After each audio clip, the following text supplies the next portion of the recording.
In this video, mag-update tayo ng Maya account. Ano nga ba yung pwedeng mangyari just in case na hindi natin i-update yung record natin? By the way, kung first time mo sa channel natin, gusto mo pa ng mga online tutorial videos katulad nito, please click the subscribe button. Right away, kapag nag-open ako ng Maya, nagpa-pop up agad tong message na to na i-update yung account or else hindi raw magagamit yung wallet, savings, credit, or crypto. Pag sinat ko tong I'll do it later, nagagamit ko pa rin naman yung wallet, yung savings, katulad nito.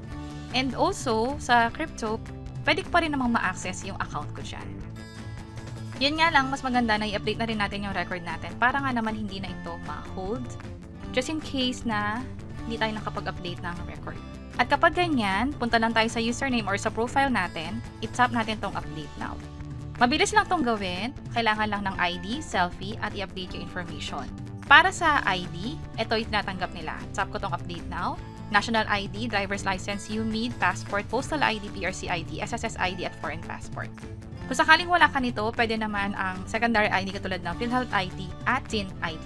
Kapag secondary ID, dalawa yung required nila. So, dapat i-prepare nyo yun. Pero kung meron kayo ng isang primary ID, isa lang dyan, pwede na. For students, school ID, pwede. Ito ay para sa mga minors or yung 17 years old and below. So, start na tayo. Piliin ko muna yung sa TIN ID. So, secondary ID yung gagamitin natin.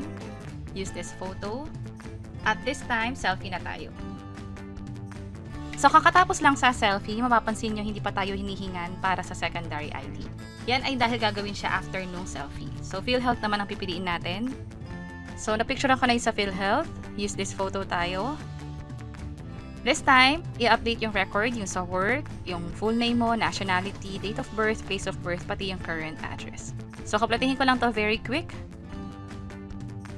So, nakaplato ko na lahat ng info sa pinakababa. Tap natin tong continue. Pero, dito sa TIN ID nga pala and PhilHealth ID, kailangan lagyan ng ID number. Normally, populated na dapat ito. Pero for some reason, kailangan natin siyang lagyan. Possible hindi na-capture ng maayos ng system. Tap ko tong continue. I-double check kung tama lahat ng info. Okay na ako. Tap ko tong submit.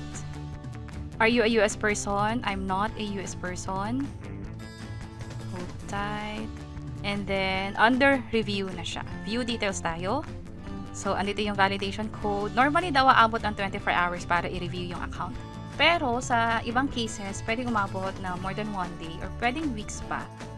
Depende na rin sa info na pina-update. And also, may ma-receive nga rin pala kayong text about this transaction. So, kung hindi nyo naman ginawa yung pag-update ng record at may nakuha kayong ganitong text, magtaka na kayo. So, mas maganda na i-report ito sa Maya para nga naman ma-check yung account niyo. At after nga mag-update ng record, pwede pa rin namang ma-access yung mga features ng Maya katulad ng sa wallet, savings, kahit yung sa iba pa katulad ng sa credit, loans, at maging sa pag-request ng cards. And that's it. Sana nakatulong tong video na to. Kung pakiclick ang like button at para sa iba't ibang mga tutorial videos, pwede nyo i-check ito nasa baba. Sana makatulong. See you sa next videos!